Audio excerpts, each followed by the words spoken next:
Hello, my name is Julia Fixie, and I'm a certified quilt appraiser. People come to me all the time and say, "Do you think this is a feed sack quilt?" What is a feed sack quilt, you might ask? Well, I'm going to tell you today.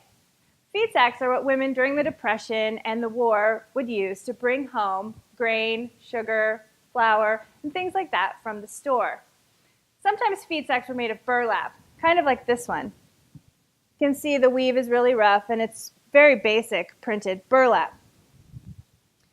Then feed sacks started to become really fun.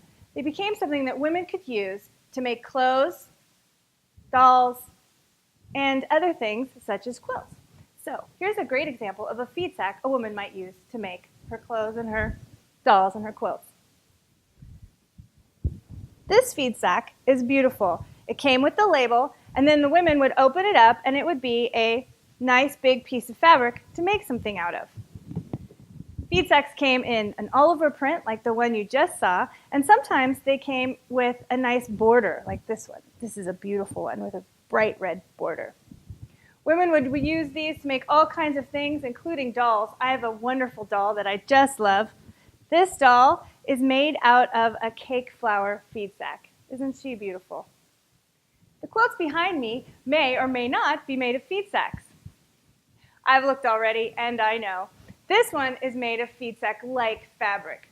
I bought this top, and I quilted it and made it into a quilt because I thought it was so beautiful. This one actually has feed sacks in it. You can tell because the weave is a little bit looser, and some of the prints are more typical of this time period than others. Thank you so much. I hope that gives you a little bit of information about feed sacks. Do you have a feed sack quilt? Let's take a look and find out. You can find me on the web at www.Quilt.Ninja.